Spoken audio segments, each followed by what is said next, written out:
नमस्कार, simple recipe चॅनलमध्ये तुमचं खूप खूप स्वागत आहे।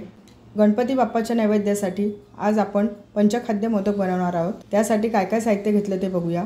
1 वाटी खजूर घेतलाय, खजुराच्या बिया काढून टाकल्या आहेत आणि त्याचे तुकडे करून घेतलेत। अर्धी वाटी डेसिकेटेड कोकोनट घेतले।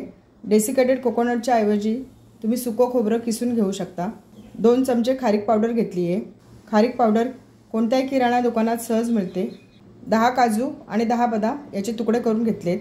1 चमचा खसखस घेतली आहे। छोटा अर्धा चमचा वेलचीची पावडर घेतली आहे।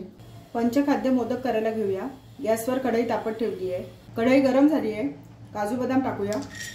मंद गॅसवर 1 मिनिटभर हलकेसे परतून घेऊया। याच्यामधला दमटपणा जाईपर्यंत परतून घ्यायचे। 1 मिनिटभर काजू आणि बदाम परतून घेतलेत। आता मी हे काढून घेते। डेसिकेटेड कोकोनट टाकूया। मंद गॅसवर याच्यातला दमटपणा जाईपर्यंत हलकसं भाजून घेऊया। 1 मिनिटभर डेसिकेटेड कोकोनट छान भाजून घेतले। खोबऱ्याचा सुगंध सुटायला लागलाय। याच्यामध्ये 1 चमचा खसखस टाकूया। 1 मिनिटभर खसखस भाजून घेऊया। 1 मिनिटभर खसखस छान भाजून घेतली आहे। याच्यामध्ये खारीक पावडर टाकूया। मंद गॅसवर 1 मिनिटभर परतून घेऊया। खारीक पावडर जास्त वेळ भाजायची नाही, ती लगेच लाल होते। आता मी हे सर्व काढून घेते। कढईमध्ये छोटा 1 चमचा साजूक तूप टाकते। खजूर टाकूया। मंद गॅसवर खजूर छान परतून घेऊया। मंद गॅसवर खजूर सतत परतवत राहायचा आहे। खजूर छान परतून घेतलाय। खजुराचा गोळा तयार झालाय। आता मी हा खजूर काढून घेते। भाजलेले काजू बदाम, भाजलेले डेसिकेटेड कोकोनट, खारीक पावडर आणि खसखस, भाजलेले खजूर प्लेटमध्ये काढून घेतले। थंड झाले की आपण हे सर्व मिक्स करून घेऊया। छोटा अर्धा चमचा वेलचीची पावडर टाकूया। सर्व साहित्य मिक्स करून याचा गोळा करून घ्यायचा आहे।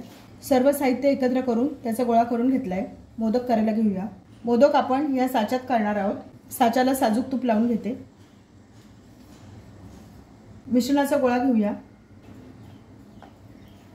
थोडासा मळून घ्यायचा। साच्यात टाकूया।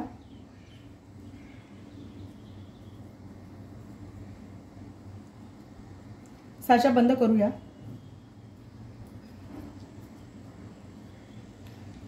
मागच्या बाजूने मिश्रण असं प्रेस करून घ्यायचं, म्हणजे मोदकाला छान आकार येतो।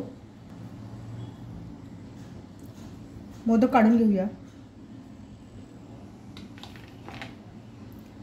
छान झालाय मोदक। अशाच प्रकारे सर्व मोदक मी करून घेते।